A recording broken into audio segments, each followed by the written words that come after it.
So I know you've seen the title, and before you say anything, let me make one thing absolutely clear. Sonic Racing Crossworlds looks amazing! As a die-hard Sonic Riders truther, even I can say from like a very objective standpoint that Sonic Racing Crossworlds looks to be the biggest and bestest Sonic racing game of all time. It looks to be the ultimate Sonic racing game if you want all the Sonic characters you could ask for, all the guest characters you could ask for, all the levels and vehicles you can ask for. If you want the ultimate Sonic racing package, Sonic Racing Crossworlds is looking to be the closest thing we have to that. Unless Sega is literally performing a magician's trick and this is all just a facade, and even down to the open beta test I played months ago, this game's going to be great and I'm going to be so happy when it comes out and I'm going to have a fun time playing it, you know? There is no denying about that, so I want to make that crystal clear. This game looks amazing and I have nothing but praise for it based off of what I've seen and played so far. Did I mention that SpongeBob and Sonic are finally collaborating? The things that this has done to my psyche is absolutely nuts. I can't. Sonic Racing Crossworlds looks stunning and I cannot wait to get my hands on it.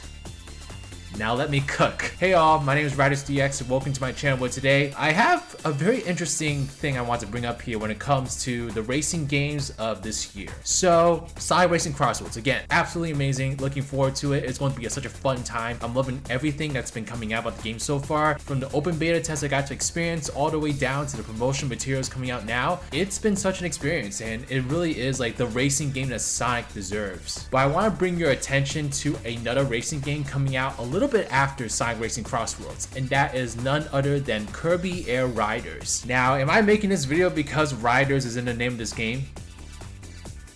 And what about it? I actually tried out Kirby Air Ride briefly this past year at PAX East. So at these conventions, they have these sections where you can play like all these retro games across a bunch of different old consoles. And one of them was of course the GameCube, and they had Kirby Air Ride as one of the selected games that you could play on this console. So I took that and took it for a spin. Kirby Air Ride was always the game I wanted to try out one day. It just seemed like the exact type of game that I would enjoy. And again, not because it has Riders in the name. It was a fun time and I definitely would revisit it. I think initially I was just a bit thrown off by how simple the controls were, but it worked really well and it was certainly something I'd play again. Fast forward to now, Kirby Air Riders has officially been unveiled for a release this November. Truly the year of racing games, and it looks amazing. I sat through that entire direct and I wanted to kiss Sakurai with tongue. It's that serious. I have to rewatch it because I'm barely grasping what that second half of the direct was talking about, but after watching this whole direct, a thought really began to percolate in my mind. Why isn't Sonic doing something like this? Now, at first auditory sensation, you might be thinking I'm asking, why isn't Sega giving us Sonic Riders 3? We don't talk about free riders. But that's not what I'm saying at all. As a huge Sonic Riders advocate, even I can say that it's a gameplay mechanic that would need a lot of work and overhaul in order to be an acceptable polished racing game in today's day and age. But Sonic Riders shares a quality with Sonic Crossworlds, and that's the fact that these are not the first starts that should come to your mind when you think of Sonic and a racing game. There is one racing game in Sonic's entire history that does embody what I think Sonic should really be working towards in this genre, Mr. Can You Feel the Sunshine himself. Obviously, Sonic R is not the perfect racing game. In fact, I would confidently say it is probably one of the worst racing games in the Sonic series. But it is exactly what someone who is unfamiliar with the Sonic catalog would think a Sonic racing game would be like. A game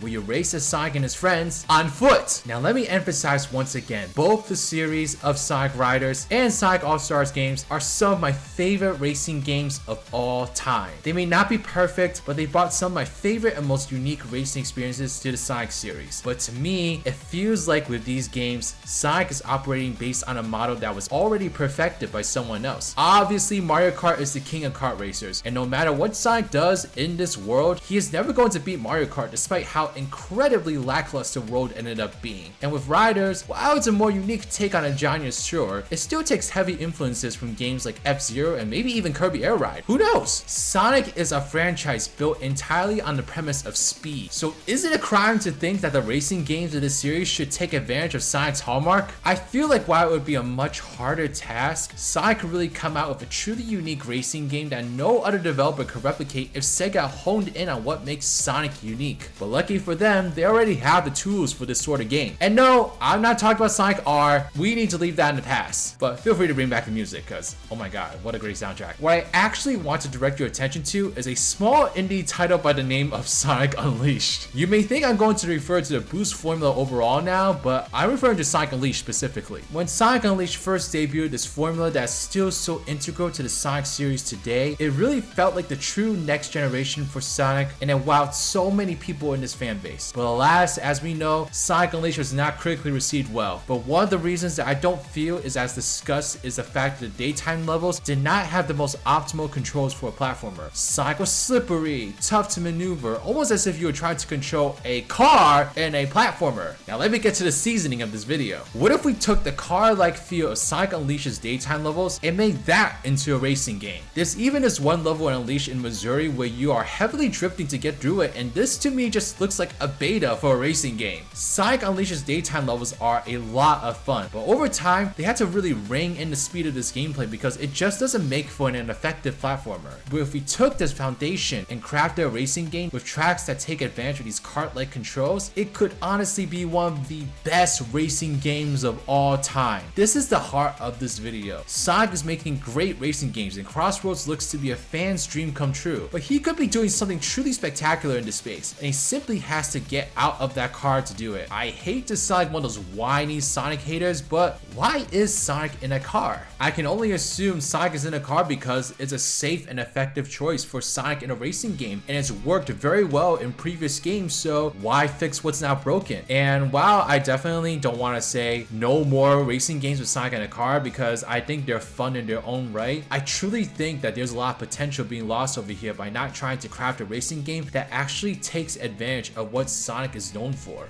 running and high-speed platforming. Now that I think about it, Sonic Rivals is another game that really tries to make this idea a reality, but I mean, we all know how those turn out. Not terrible games, but definitely not a fully realized vision of what I think this idea could be like. I'm not going to dogpile on Crossworlds. I will happily take my meal and eat it, but instead of an Applebee's, we could be at a Cheesecake Factory. Just a thought. Regardless, Sonic Racing Crossworlds looks absolutely amazing. I cannot wait to play it. I cannot wait especially to play as SpongeBob and Patrick in a Sonic game. I mean, that is just such a dream come true for me, and I am glad I'm finally getting a chance to really spaz out about it. But I think Sonic could do more. I think he really could do more, and I think I'm really cooking with this racing game idea. So if Sega ever wanted to like be a little wild and ambitious and make something that's truly out of this world, I think this would be a great thing to focus on. Now, before we leave this video, I want to leave you with a quick thought, and that is the fact that this weekend I'm going to be at PAX West. And at PAX West, I am not only going to get a chance to play Kirby Air Riders, but because of the Sonic beta test coming out this weekend, I'm also going to get a chance to try out Sonic Racing Crossworlds again. So if you want me to make a video that's actually comparing these two games, then let me know in the comment section below. I'm really looking forward to trying out both and seeing what my thoughts are. Also, if you're at PAX West, we are hosting a Mario vs. Sonic panel at the Frog Theater on Sunday at 6 o'clock. So if you're at the convention and you want something fun to do, then be sure to come see us. It's going to be me, Demeech, Aqua Twist, and the Collective Gaming. So it's going to be great. I'm obviously on the side of Sonic, so show up for the Sonic fans, please. You may see me in a familiar costume. But other than that, y'all, thank you so much. It's been so much fun making videos recently, and I'm looking forward to just doing it again. All right, this is Riders,